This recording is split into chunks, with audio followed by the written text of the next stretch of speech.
زبان کو فصیح اور اچھا بنانے والے جو علماء ہیں یا جو معلمات ہیں جو آپ کے بچوں کو دینی تعلیم دے رہے ہیں اور آپ کے بچے بنا ڈر کے یہاں آ کر بول کر چلے جا رہے ہیں، یقیناً اللہ تبارک و تعالیٰ کے نزدیک بڑا مقام ہے۔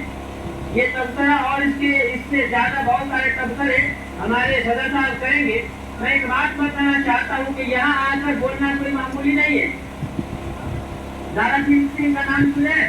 دارا سنگھ نہیں سنے؟ دارا سنگھ زمانے کا ایک بہت بڑا پہلوان گزرا ہے، بہت بڑا پہلوان۔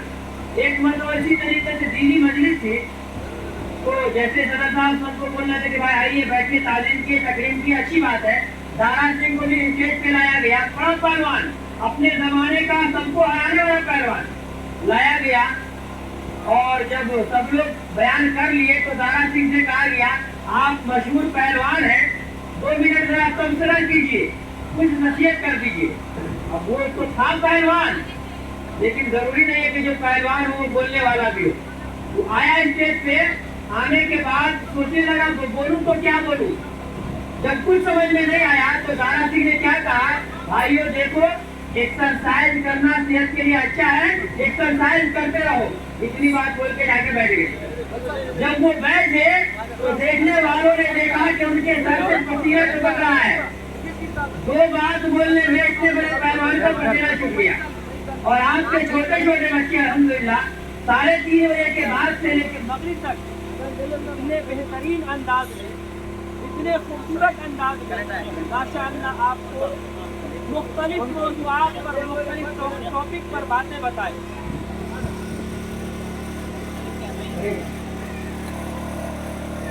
ہوں گے تو مختلف مضامین کے ان میں، اور بار بار بچیاں اتنی اچھی تقریر کی ہے، مدلل حدیث کے حوالے کے ساتھ۔ ایسی تقریر آپ بڑے بڑے جلسے میں نہیں سنیں گے، ویسی تقریر آپ کے یہاں ہوئی ہے۔ اور ایک بات یاد رکھیے، جہاں یہ بچے محنت کی آپ کے سامنے انمول نگینہ بن کر آئے، جہاں ان کے پیچھے معلمات ہیں، وہی ان کے پیچھے جہاں ان لوگوں کو ثواب ملے گا اللہ کے نزدیک، ان کا بڑا مقام ہے، وہیں پر جس نے اس ادارہ کو قائم کیا ہے مدرسہ ابراہیم عربیہ کے نام سے۔ آپ کو معلوم ہے یہ نام کون سا نام ہے؟ یہ نام وہ نام ہے ابراہیم جس نے سب سے پہلے بیت اللہ کی تعمیر کی۔ یہ نام وہ نام ہے جس کا بیٹا اسماعیل ہوا۔ یہ نام وہ نام ہے جس کو اللہ تعالیٰ نے اپنا دوست بنانے کے لیے چنا۔ یہ نام وہ نام ہے جس کی قربانی دنیا میں قیامت تک مشہور ہے کہ کن کن مراحل اور کن کن قربانیوں سے گزرے ہیں۔ الحمدللہ لائق مبارکباد ہے جناب یعقوب صاحب، جنہوں نے یہاں کے ان پتھروں کو نگینہ بنانے کے لیے ایک ادارہ قائم کیا ہے۔ میں دل سے دعا کرتا ہوں اور کہ اللہ رب العالمین ہمارے اس ادارے کو، مدرسہ ابراہیم عربیہ کو تا قیامت برقرار رکھے۔ اللہ تبارک و تعالیٰ دشمنوں کی بری نظر سے اسے بچا کے رکھے، حسد کرنے والوں کے حسد سے بچا کے رکھے، اور ساتھ میں اللہ رب العزت جناب یعقوب صاحب کو اچھی صحت دے اور نیک اعمال کے ساتھ لمبی عمر عطا فرمائے۔ الحمدللہ جہاں یہ ادارہ قائم کیے ہیں، میں دیکھ رہا تھا کہ بیچارے تن من دھن اسی کو کہتے ہیں، تن سے بھی، جسم سے بھی، من سے بھی اور دھن سے بھی، بار بار پیکٹ سے پیسے نکال کر بھی ماشاءاللہ یہ دل کھول کر ان بچوں پر خرچ کر رہے تھے۔ یہ اصل ذمہ داری ہوتی ہے کہ ہر طریقے سے ماشاءاللہ آپ بچوں کی تائید کر رہے ہیں، بچوں کی حوصلہ افزائی کر رہے ہیں۔ بہرحال میرا موضوع یہ نہیں، بس میں ایک بات بول دیا کہ اس ادارے کے تعلق سے چونکہ یہ دینی اور علمی چشمہ ہے، یہاں سے ہر وہ پیاسا اپنی پیاس بجھاتا ہے جس کے پاس دین کا علم نہیں ہے، اور انشاءاللہ بجھاتا رہے گا اور بجھاتی رہیں گی ہماری بچیاں۔ ہمارا موضوع دیا گیا ہے علم دین۔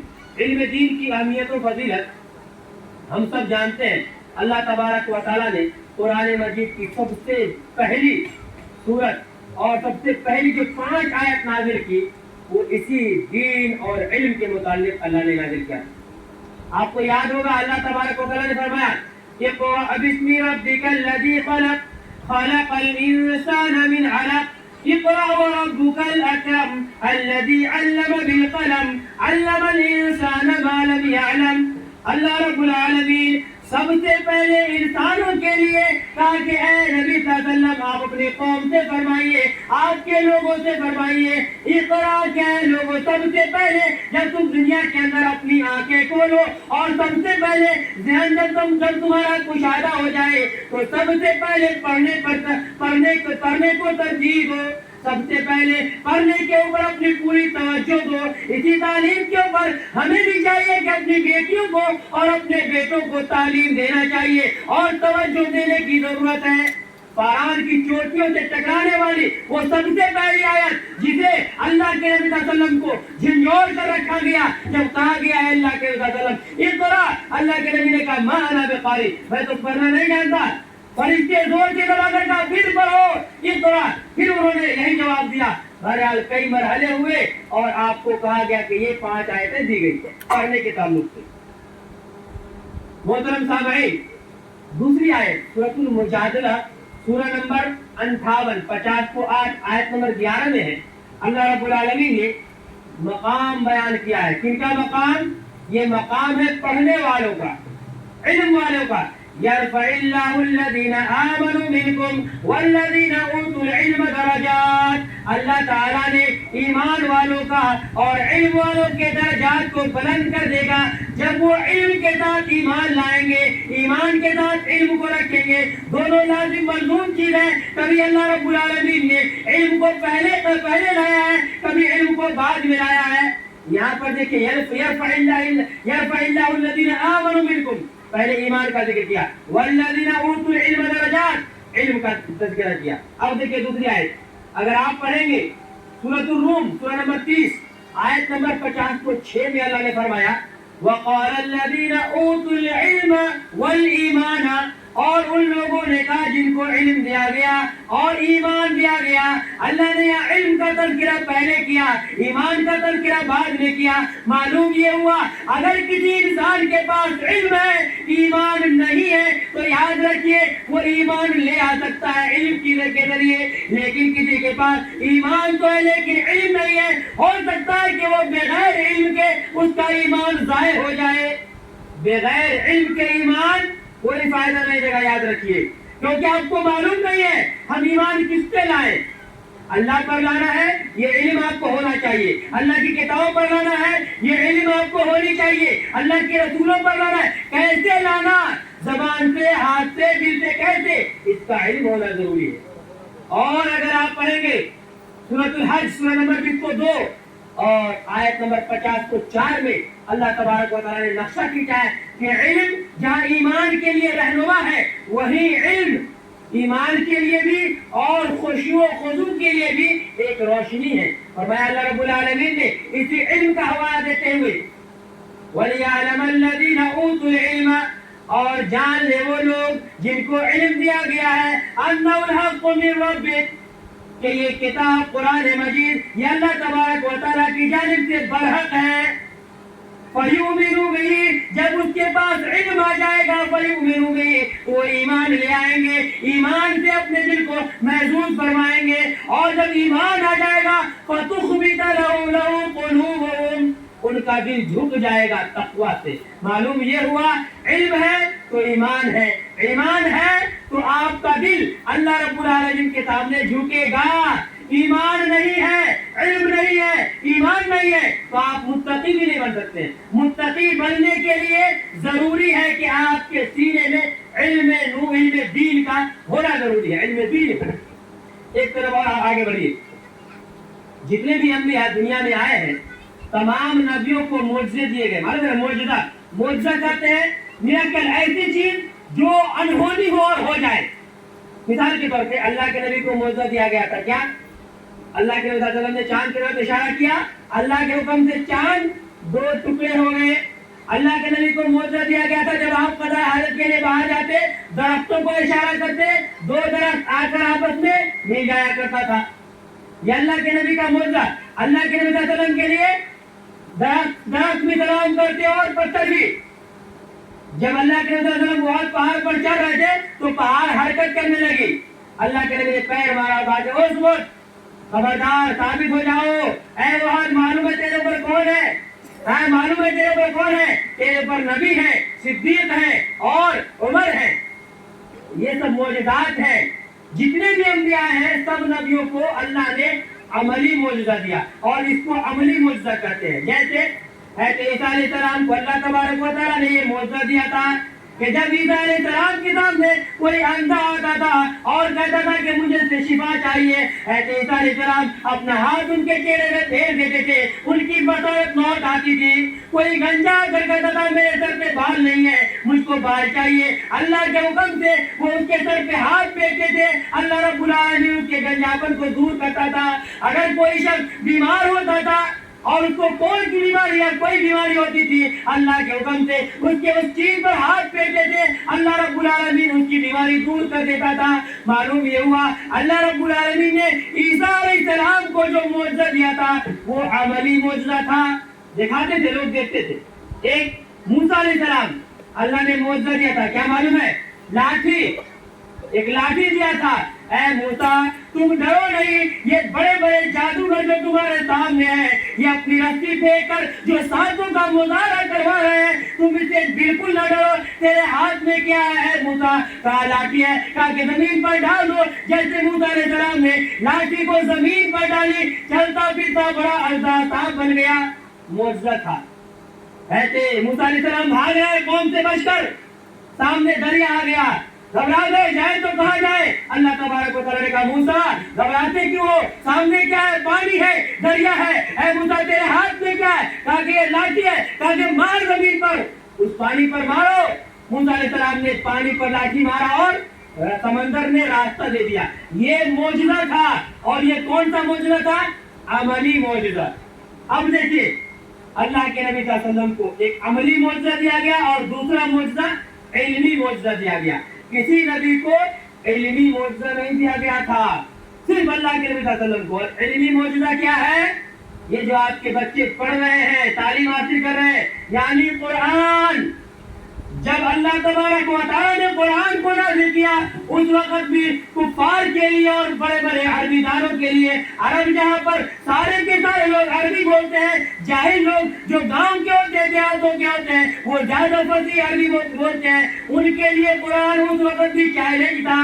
کہا گیا ہاتھو برہانکم، کوئی دلیل لے کے آؤ. کہا گیا ایک سورہ لے کے آؤ ان کنتم صادقین، اگر سچے ہو ایک سورہ بنا کے دکھاؤ. نہیں بنا. کہا کہ سورہ دور کی بات ہے، اگر تم بولتے ہو کہ یہ قرآن اللہ کا کلام نہیں ہے تو ایک سینٹینس بناؤ، ایک سینٹینس اس قرآن کی طرح بنا کر دکھاؤ اگر تم کو معلوم ہے کہ یہ قرآن اللہ کا کلام نہیں ہے. آج تک دنیا ایک سینٹینس بھی قرآن کی طرح نہ بنا پایا. یہ ایک معجزہ ہے، علمی معجزہ. اور جاتے جاتے ایک بات بتاتا ہوں، غور کیجیے گا ذرا. ہم بسم اللہ پڑھتے ہیں نا، قرآن کو کہاں شروع کیا گیا ہے؟ بسم اللہ سے نہیں. بسم اللہ کے حروف کو گنیے. آپ کے بچے ہیں، گنیے بسم اللہ کے حروف کو. تقریباً 18 حروف آتے ہیں. اس میں سے جو مقررات ہیں، یعنی الف تقریباً 3 یا 4 مرتبہ آیا ہے، لام اسی طریقے سے 4 مرتبہ آیا ہے، الف 3 مرتبہ آیا ہے. ان سب کو اگر ہٹا دیں گے جو مقررات ہیں 2 مرتبہ ہے تو بسم اللہ میں بچتے ہیں 10 حرف. گنیے صرف 10 حرف بچتے ہیں. جو ڈبل ڈبل ہے، ٹریپل ہے، ان کو ہٹا کے ایک گنیے گا تو بسم اللہ الرحمن الرحیم میں خالی 10 حرف بچتے ہیں. اور الف لام میم سے لے کے من الجنۃ والناس تک پوری قرآن کو پڑھ جائیے، کوئی ایک آیت آپ دکھلائیے جس میں یہ 10 حرف نہ ہو. بسم اللہ والے 10 حرف میں سے بسم اللہ کے 10 حرف کو لکھ لیجیے اور قرآن کو پڑھیے. کہاں سے؟ الف لام میم سے لے کے اور من الجنۃ والناس تک پڑھیے. ایک بھی آیت آپ کو ایسی نہیں ملے گی جس میں یہ 10 حرف میں سے کوئی حرف موجود نہ ہو. اللہ رب العالمین نے اس علمی خزانے کی ابتدا ہی معجزہ سے کیا ہے. یہ علمی معجزہ ہے. اللہ تبارک و تعالیٰ نے نبی کو دیا تو علمی خزانہ اور علمی معجزہ دیا ہے. یہ ہے اللہ تبارک و تعالیٰ کی شان اور یہ ہے آپ کی فضیلت. کیونکہ قرآن آپ کے اوپر جب اللہ رب العالمین نے نازل کیا رسول اللہ پر جو آپ کے نبی اور جس کے آپ امتی ہیں، اسی قرآن کی بدولت آپ کیا ہو گئے؟ کنتم خیر امت اخرجت للناس. اسی کی بدولت، اسی علم کی بدولت آپ دنیا کی تمام امتی میں سب سے بہتر امتی قرار دیے گئے. اللہ نے فرمایا تم سب سے بہترین امت ہو، اخرجت للناس، لوگوں کے لیے پیدا کی گئی ہو.